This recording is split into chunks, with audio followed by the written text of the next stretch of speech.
Que a paz seja convosco, que Deus abençoe a vida de todos vocês em nome do Senhor Jesus. Amém? Vamos dar continuidade à disciplina, hoje no capítulo 3, por gentileza, na página 45. Hoje nós vamos falar sobre as obras da carne.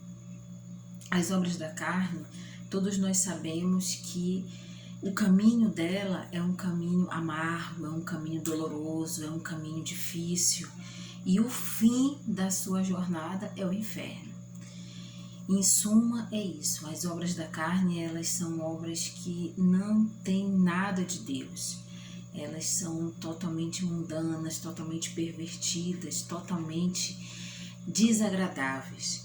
E há uma batalha de todo ser humano. Todos nós temos essa batalha, porque o processo de crescimento e aperfeiçoamento não é algo que se adquire facilmente. Pelo contrário, é o resultado de uma batalha que se trava diariamente em nosso ser, um confronto entre a carne e o espírito. Irmãos, é dessa forma. O cristão, ele nascido de Deus, ele ali envolvido com as coisas de Deus, envolvido na obra do Senhor, envolvido em querer cada dia mais estar nos caminhos do Senhor, mas há essa batalha por causa da natureza humana, essa natureza pecaminosa, essa natureza que todos nós já nascemos em pecado. Então há essa batalha, há esse conflito, há essa luta diária, irmão, diária.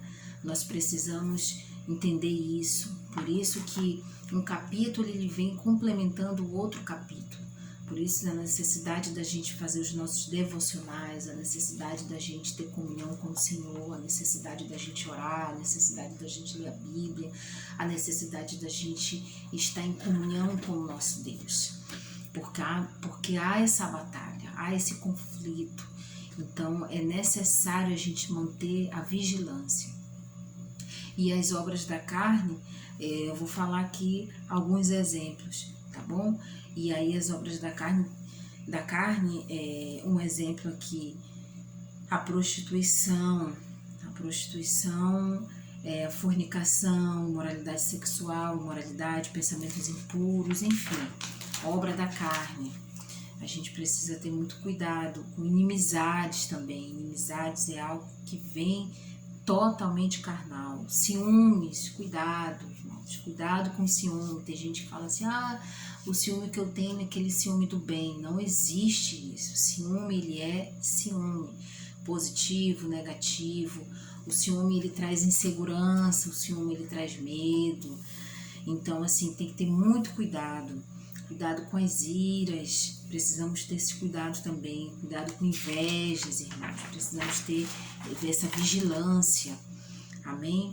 Então, assim, a gente tem que estar vigiando nesses frutos que a carne tem, nessas obras que a carne tem.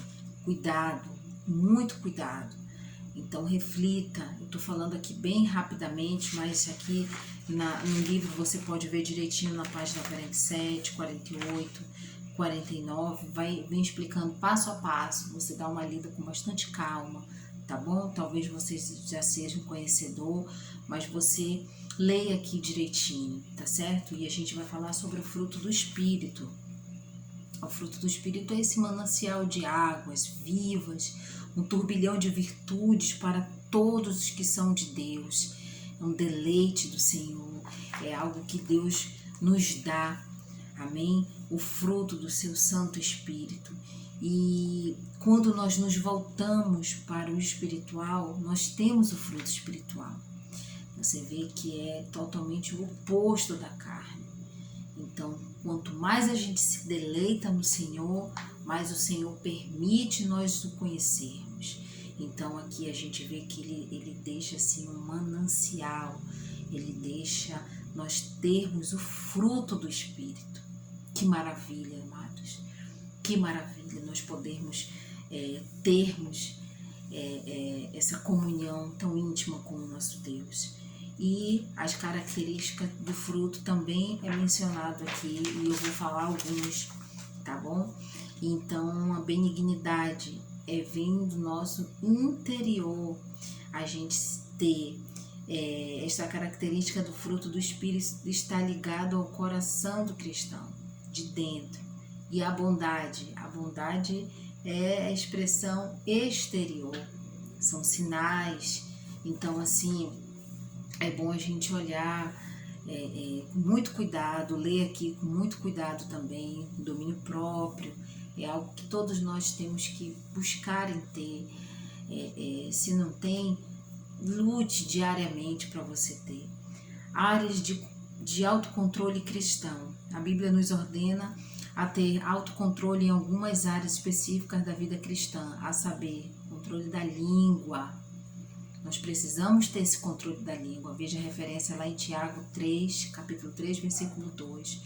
O controle da mente, em Filipenses 4:8. O controle dos hábitos cotidianos, em 1 Coríntios, capítulo 6, versículo 12 ao 20.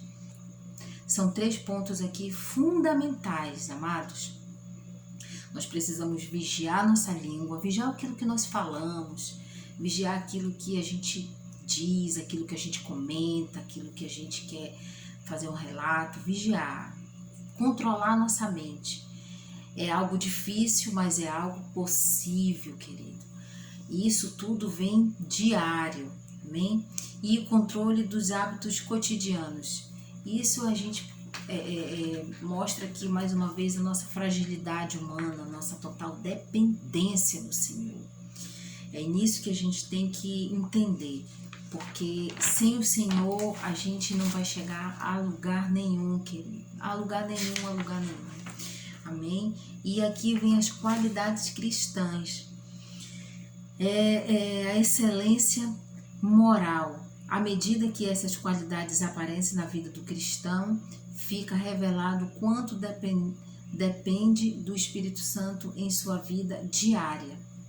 Amados, nós dependemos do Senhor para tudo que nós formos fazer, tudo que nós formos pensar, falar, tudo que nós formos externar, tudo, absolutamente tudo. A gente não consegue fazer nada, absolutamente nada, porque uma vida que agrada a Deus em tudo e não aos homens. Outro ponto aqui que é colocado, a nossa vida, irmão, ela tem que ser uma vida que ela agrada ao Senhor.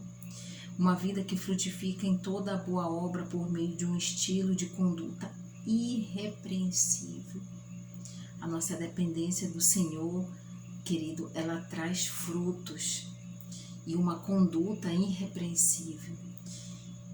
Que árvore é essa que vai frutificar coisas ruins se está sendo gerado em coisas boas? Não pode. Então, se eu carrego a bandeira do cristianismo na minha vida, se eu carrego o Senhor, se eu carrego Deus como Senhor da minha vida, então eu vou frutificar frutos bons. Eu vou ter uma conduta irrepreensível. Eu sendo uma mulher casada, eu tenho que ter uma conduta irrepreensível. Eu sendo uma pastora, eu tenho que ter uma conduta irrepreensível. Isso faz parte, amado. Isso faz parte de um cidadão, de uma cidadã do reino de Deus. A piedade, querido, a piedade, uma pessoa piedosa é alguém reverente e temente a Deus. Não é só ser reverente, mas tem que ser temente a Deus. Quantas pessoas perderam temor a Deus? A gente vê aí exemplo de quantas pessoas que dizem: eu tenho Deus comigo, eu tenho Deus, mas você vê que não é uma pessoa que não tem reverência nenhuma com o Senhor. E às vezes a gente vê pessoas dentro da igreja, não é? Quantos exemplos a gente vê aí dentro da igreja? Então a gente vê que, olha, que a piedade é uma realidade interior, algo que tem ali dentro da pessoa, está dentro dela. Ser uma pessoa temente a Deus, ser uma pessoa que vive voltada com temor e tremor nas coisas de Deus, que não faz a obra de Deus relaxadamente. Toda vez que as escrituras falam de piedade, a sua ênfase recai sempre numa vida de devoção a Deus, resultando numa vida agradável a Ele. Ou seja, o cristão, ele não vive para si, ele não vive para os seus próprios interesses, ele vive para agradar o seu Senhor. Quem é o seu Senhor? O Senhor Jesus. Então, a vida do cristão não é fazer as suas próprias vontades, mas é fazer as vontades de Deus. A pessoa pega a Bíblia, a palavra, ela vai ler e ela vai ver qual é a vontade do Senhor. Então, ela vai passar de deixar fazer as vontades dela para fazer a vontade de Deus, para fazer a vontade que agrada ao Senhor. E aqui diz assim também, não podemos cumprir este mandamento de Jesus pela força humana. Aqui vem falando sobre o amor. O meu mandamento é este: amem-se uns aos outros como eu vos amei. Amar, querido, não é só colocar aquele coraçãozinho vermelhinho que as pessoas colocam, não. É além. Amar é doar-se. Amar é ajudar, amar é ter compaixão, amar é olhar com carinho, com zelo. E aqui é um mandamento. Amem-se uns aos outros como eu vos amei. João 15:12. Não podemos cumprir este mandamento de Jesus pela força humana. É necessário que o Espírito Santo desenvolva em nós as qualidades de caráter que refletem o caráter de Jesus. Mais aqui um ensinamento em vivência cristã, ou seja, aquilo que nós temos não vem da gente, mas é o Senhor quem coloca na gente, é o Senhor quem nos dá. Se nós temos a capacidade de amar alguém, porque a gente quer, porque muitas das vezes o bem que é pra gente fazer a gente não faz. O apóstolo Paulo fala isso. Então, assim, se nós temos a capacidade de amar, é porque o Senhor nos dá essa capacidade. É Ele, querido, é Ele que faz esse amor, essa compaixão, essa piedade, ela existir dentro de nós. Amém?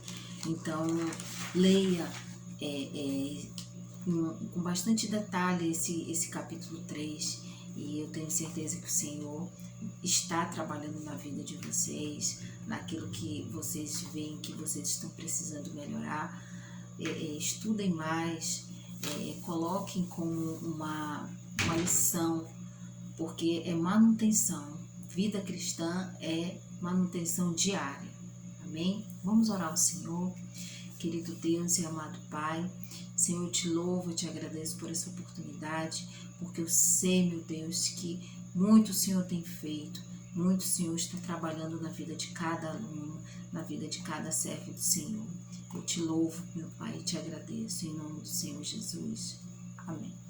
Amém, querido? Que Deus abençoe, Pai seja convosco.